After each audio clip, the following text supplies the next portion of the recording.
Hari ini saya kedatangan salah satu sahabat saya tuh dari kapan ya? Mungkin 2011. Itu udah lama banget.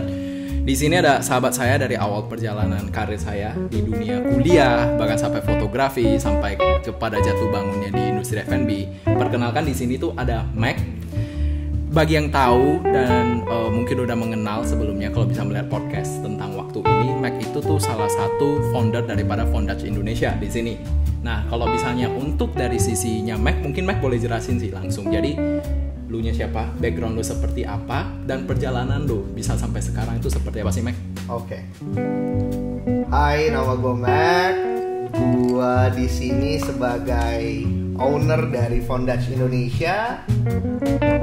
Mungkin bisa dibilang perjalanan gua dimulai juga dari Fondage Indonesia ini sendiri. Fondage Indonesia sendiri ini kita ambil dari US license brand. Tapi bedanya US dengan Indonesia, mungkin Indonesia itu kita lebih belajar ke roots-nya sendiri Fondage itu. Karena Fondage itu sendiri itu berasal dari scene motorcycle, vintage car, pinstripe artist gitu loh. Jadi kayak kita lebih tekanin di sini lebih dari scene motorcycle, vintage car, and pinstripe-nya itu sendiri. Oke, Mac. Kalau gue penasaran, karena lu bilang awal perjalanan lu tuh dari Fondage ya. Yes. Itu Fondage itu tuh dari tahun berapa, Mac? Awalnya lu mulai membawa Fondage dari luar itu tuh masuk jadi Fondage Indonesia gitu. Oke. Kalau flashback berarti Fondage itu dari 4 tahun yang lalu. Fondage sendiri untuk Indonesia yang pegang ya. Yep. 4 tahun yang lalu kita baru pegang Fondage itu sendiri. Kita dipercayakan untuk megang Fondage ini dan menjalankan Fondage ini sampai sekarang ya. Gitu. Nah, menurut lu dengan 4 tahun perjalanan lu ini gitu kan, ada nggak sih hal yang kayak ubah mindset lu sebelum lu punya Fondage sampai sekarang lu udah menjalani sebagai salah satu tuh founder daripada Fondage Indonesia? Okay. Mindset apa berubah, apalagi yang berhubungan dengan waktu ya kita bilangnya. Itu kira-kira gimana, Mac? Oke. Kalau yang berhubungan dengan waktu mungkin ini ya, Fondage ini bisa dibilang kalau untuk brand mungkin di US sendiri banyak orang yang sudah mengenal. Kalau di Indonesia sendiri kita harus start from zero. Gitu loh. Apa yang gue dapat sih dari Fondage ini, karena brand ini besar di dunia custom culture, gue sangat bersyukur bisa dibesarkan di brand ini karena dengan didukung dengan komunitas-komunitas yang udah gue build sampai sekarang sih. Tanpa teman-teman yang mendukung perjalanan gue sampai sekarang sih nggak akan sampai di sini. Jadi base-nya Fondage itu emang komunitas juga, teman-teman yang main motor, teman-teman yang main vintage car, teman-teman yang emang ada di dunia seni, dan pasti juga teman-teman clothing yang mendukung kita juga gitu sampai kita bisa sampai di titik ini. Nah ada yang menarik sih, bukan penasaran lagi ya, tapi menarik banget di sini tuh lu membawa culture dan lu membawa style daripada Fondage itu sendiri gitu. Nah, gue penasaran sih dengan beberapa jam yang berhubungan dengan si berdetik ini yang lu bawa di sini tuh sebenarnya kenapa di sini tuh bisa ada G-Shock, Mac? Kayak gitu. Karena itu lumayan unik nih, kayak kenapa kayak apa hubungannya bisa kayak dari karakter lu dengan si Fondage sama si G-Shock ini sendiri gitu. Oke. Kalau misalnya ngomongin G-Shock ya, gue dari dulu tuh suka banget, emang orang yang nggak suka ribet sih sebenarnya. Kalau misalnya menurut gue kadang-kadang jam-jam tertentu tuh menurut gue terlalu rapih dan bukan gaya gue gitu loh. Tapi kalau misalnya tentang fashion, gue suka banget G-Shock karena kemana aja bisa dipakai gitu loh. Dan kapanpun dimanapun lu mau meeting, lu mau hangout sama teman-teman lu, mau jalan-jalan pun bisa aja pakai G-Shock. Gitu. Menarik. Dan dari sisi ini tuh, Mac, kalau misalnya boleh tahu tuh, boleh nggak sih lu mendescribe tiga gaya lu dalam 3 kata? Bisa nggak, lu sebagai seorang Mac ini, lu yang menjalani Fondage, lu memilih G-Shock tuh bisa untuk sebagai daily wear lu gitu. Kira-kira 3 kata untuk ngejelasin kayak ya gue gayanya Mac gitu. Itu apa? Simple, street, fun. Oke. Itu gue banget sih. Itu banget. Iya, itu gue banget sih kayaknya sih. dari bergaya, dari ngobrol sama orang itu Iya. gue banget tuh. Maksudnya kayak gue suka yang simple, gue gak suka yang banyak macam dan tetap ya gue gitu. Oke, dan gimana sih Mac kayak lu untuk bisa nge-keep your identity dengan yang tadi simple, fun dan kayak gaya lu banget ini, tapi lu bisa elaborate dengan gaya Fondage itu sendiri. Lu caranya tuh gimana sih biar lu nggak kayak gini sih? Kalau orang di luar tuh kan banyak kayak Fondage tuh mungkin brand motor, brand baju motor gitu kan, apparelnya motor, terus yang kayak maconya kayak maco banget gitu. Contoh aja gitu. Nah, kira-kira lu gimana tetap stay true to yourself? Oke, mungkin benang merahnya gini. Fashion di motorcycle itu sekarang nggak seperti zaman dulu juga. Zaman dulu kan kalau misalnya anggapan anak-anak motor gede tuh harus pakai jaket kulit, sarung tangan kulit, jeans yang tebel sampai lecet-lecet tebelnya ya kan, sampai boots yang tinggi banget gitu ya. Kalau ngomongin function ya it's good gitu, tapi kan kalau sekarang kadang-kadang kan motoran juga nggak selalu kayak gitu dan nggak selalu harus long ride gitu. Lebih mungkin gini ya, kita lebih bisa menuangkan fashion yang lu bisa pakai kemana aja pas lu motoran atau pas lu pakai vintage car gitu, atau lu pas pakai kemanapun sih. Maksudnya Fondage ini tuh ada di Indonesia ini sendiri juga kita pengen kasih knowledge juga buat teman-teman untuk bisa berfashion dengan yang simple dan fun buat dengan Fondage gitu. Oke, cool. Dan gue penasaran juga di sini tuh dengan jam yang lu pakai sekarang, karena gue lihat tuh sekilas tuh kayak vintage abis gitu kan. Kira-kira relation dengan gaya daripada si yang lu bawain tuh sekarang tuh gimana sih Mac ceritanya awalnya? Oke, kenapa gue dapet jam ini gitu ya? Iya benar. Pertama sih yang gue relate, brand gue ini memang nggak bakal jauh-jauh dari vintage. Gitu. Jadi kan gue pengen aja sih sebenarnya ada satu hal yang bisa relate dengan brand gue dan bisa gue ingat perjalanan Fondage ini sampai sekarang gitu loh. Oh ini loh maksudnya jam yang gue dapet nih pas gue lagi jalanin Fondage. Itu sih gitu sih. Dan gue pengen tahu juga kira-kira kalau misalnya dari sisi perspektif lu gini, lu sebenarnya sebagai seorang salah satu founder ya di Fondage Indonesia itu, lu pengennya itu Fondage Indo ya, itu terutama terlihat seperti apa sih Mac? Nah ini panjang ini. Maksudnya ini menarik gitu. Gua sih pengennya Fondage Indo ini sebagai brand yang memang bisa dipakai oleh semua orang. Karena apa yang gue tanamin sekarang itu bukan stop di Fondage itu sebagai brand motorcycle brand or vintage brand or vintage car brand gitu loh. Gue pengennya Fondage ini suatu saat nanti goal gue ini bisa menjadi lifestyle untuk semua orang, untuk bisa menjadi tolak ukur fashion untuk bergaya yang fun dan simple ala Fondage gitu. Sebenarnya sih gue pengennya sih goal gue sih seperti itu sih. Jadi semua orang itu sebenarnya bisa pakai Fondage. Wow, berarti kalau dengan kata lain tuh Fondage tuh masuk ke berbagai culture tuh bisa dong, Mac. Bisa let's say ya, tiba-tiba lu yang kayak sneakers, tiba-tiba lu streetwear, tiba-tiba lu yang kayak mungkin agak dandy sedikit juga, berarti bisa dong masuk ke Bisa banget karena gini, sebenarnya garis merahnya itu Fondage ini kan sebenarnya Fondage itu dari nama seorang pinstripe artist, which is namanya itu Kenny Howard gitu kan. Jadi pinstripe artist ini kan ya bergeraknya di bidang art gitu loh. Jadi kita akan selalu berputar di situ dan dia tuh art yang dia tuang itu nggak melulu di motor dan mobil sebenarnya. Pernah juga ada surfing, pernah juga ada skate gitu loh. Dan kita untuk ruang main kita sih sebenarnya luas ya. Kita bisa main kemana aja. Tapi kan kita kalau mau main ke next step itu harus bertahap ya gitu loh. Nggak langsung jam itu dah. Wah seru banget. Dan kalau misalnya sekarang untuk yang udah 4 tahun perjalanan ya Pak ya, kira-kira ada gak sih beberapa kata yang bisa mendescribe posisi Fondage itu sekarang udah di mana?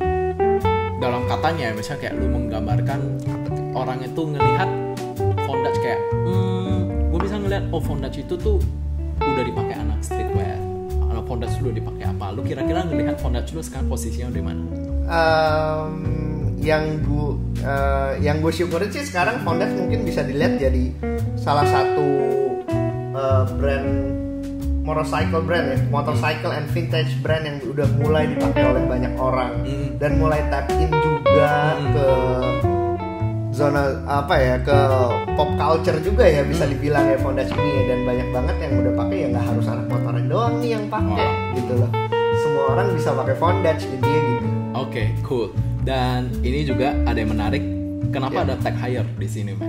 Itu sih yang kayak ada G-Shock, jadi ada vintage, itu ada the hire, dan ini tag hire tuh kenapa, Mac, ada di sini, Mac? Oke, buat jam ini sih ini sentimental nih buat gue. Oke. Jam ini tuh jam yang pertama kali bokap gue beliin pas waktu gue sekolah dulu. Makanya ini jam yang nggak bakal gue kemana-manain sih, selalu ada lah pasti ini jam, karena ini jam dari bokap gue pertama kali. Nice. Menarik banget karena bisa karena dari sisi style lu ya, menurut gue tuh sangat-sangat lean, sleek, simple sih. Like the G-Shock, like the tag hire in black and white, and then the vintage hire sih. Menurut gua tuh kayak straight to the line aja, itu benar-benar rapi banget gitu. Dan dari sisi lu, kalau misalnya lu ada orang yang pengen ke depannya kayak, gue pengen ngejalanin brand nih kayak gitu, bisa, atau lagi gue pengen ada seperti retail gitu. Kira-kira tips and trick nggak kasih mereka? Oke, ini lebih ke apa yang gue jalanin ya, maksudnya apa yang gue terapin pas waktu gue jalanin Fondage ini sendiri. Kalau dari gue sih intinya lu harus punya soul ke brand lu, lu harus into the brand all out gitu loh.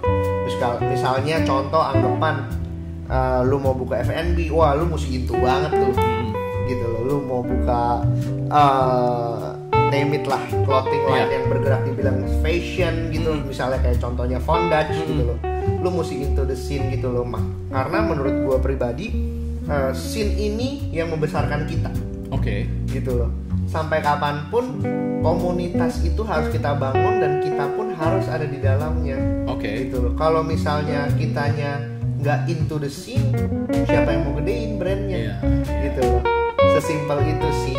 Mungkin lebih diperhatikan lagi gimana cara kita tap in ke komunitas yang memang seharusnya kita ada di dalamnya, gitu loh. Karena kan komunitas itu sensitif sekali ya.